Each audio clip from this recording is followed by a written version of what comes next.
মার্কিন রাজনীতিতে এক যুগান্তকারী রায় দিল যুক্তরাষ্ট্রের সুপ্রিম কোর্ট। প্রেসিডেন্ট ডোনাল্ড ট্রাম্পের ক্ষমতাকে আরও বাড়িয়ে দেওয়া হয়েছে, বিশেষ করে নির্বাহী আদেশ কার্যকরের ক্ষেত্রে। এই রায়ের ফলে অবৈধ অভিবাসী এবং অস্থায়ী ভিসাধারীদের সন্তানদের জন্মসূত্রে নাগরিকত্ব বাতিল করার ট্রাম্পের সেই বিতর্কিত আদেশ কার্যকরের পথ প্রশস্ত হলো।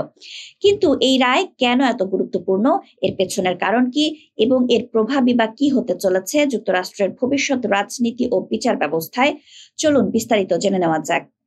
মার্কিন সুপ্রিম কোর্ট সম্প্রতি একটি গুরুত্বপূর্ণ রায় দিয়েছে, যা ফেডারেল বিচারকদের প্রেসিডেন্টের নির্বাহী আদেশ আটকে দেওয়ার ক্ষমতাকে সীমিত করে দিয়েছে। এটি প্রেসিডেন্ট ডোনাল্ড ট্রাম্পের জন্য একটি বিশাল বিজয় হিসেবে বিবেচিত হচ্ছে, বিশেষ করে যারা যুক্তরাষ্ট্রের নাগরিক নন এবং অবৈধ অভিবাসীদের সন্তানদের জন্মসূত্রে নাগরিকত্ব বন্ধে ট্রাম্প যে নির্বাহী আদেশ জারি করেছিলেন সেটি কার্যকর হওয়ার পথ সুগম হয়েছে। ট্রাম্প নিজেই এই রায়কে বিশাল জয় হিসেবে আখ্যায়িত করেছেন।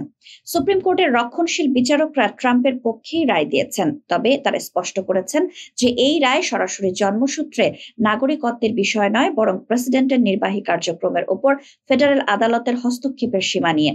সহজ ভাষায় আদালত বলেছে যে প্রেসিডেন্ট যখন কোনো নির্বাহী আদেশ জারি করেন সেগুলোকে তাৎক্ষণিকভাবে আটকে দেওয়া যাবে না।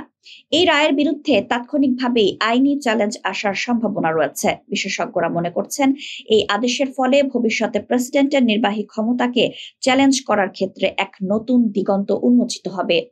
নটরডেম ল স্কুলের অধ্যাপক স্যামুয়েল ব্রে বলেছেন, আদালতের এই আদেশ ফেডারেল আদালত এবং নির্বাহী শাখার মধ্যে সম্পর্ককে মৌলিকভাবে নতুন করে সংজ্ঞায়িত করবে। এর অর্থ হলো এখন থেকে নির্বাহী পদক্ষেপগুলো বাস্তবায়নের ক্ষেত্রে সার্বজনীন নিষেধাজ্ঞাগুলো আর তেমন বড় চ্যালেঞ্জ হবে না। মনে রাখা জরুরি, প্রেসিডেন্ট হিসেবে দায়িত্ব নেওয়ার প্রথম দিনেই ট্রাম্প যেসব নির্বাহী আদেশ স্বাক্ষর করেছিলেন সেগুলোর বিরুদ্ধে অভিবাসন বিষয়ক অধিকার গোষ্ঠী এবং 22টি রাজ্য মামলা করেছিল।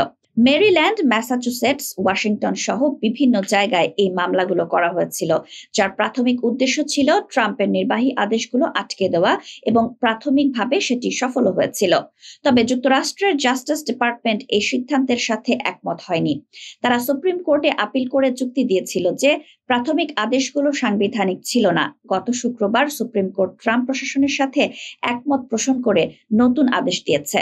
ট্রাম্প শুক্রবারই এক সংবাদ সম্মেলনে আদালতের এই আদেশের প্রশংসা করেছেন। তিনি বলেছেন, এই সিদ্ধান্ত সংবিধানের জন্য ক্ষমতার বিকেন্দ্রীকরণ এবং আইনের শাসনের জন্য অত্যন্ত গুরুত্বপূর্ণ। তিনি আরো অভিযোগ করেন যে দেশ জুড়ে তার আদেশের বিষয়ে যে নিষেধাজ্ঞা দেওয়া হয়েছিল সেটি ছিল গণতন্ত্রের জন্য মারাত্মক হুমকি। তার অ্যাটর্নি জেনারেল পাম বন্ডি, যিনি সংবাদ সম্মেলনে উপস্থিত ছিলেন, বলেছেন, আদালতের এই সিদ্ধান্তের অর্থ হলো বিচারকরা এখন ট্রাম্পের নীতি আটকে দিতে পারবেন না। অক্টোবরে সুপ্রিম কোর্টের পরবর্তী সেশন শুরু হওয়ার পর জন্মসূত্রে নাগরিকত্বের বিষয়ে নানা প্রশ্ন তারা আমলে নেবে বলে জানিয়েছেন অ্যাটর্নি জেনারেল বন্ডি।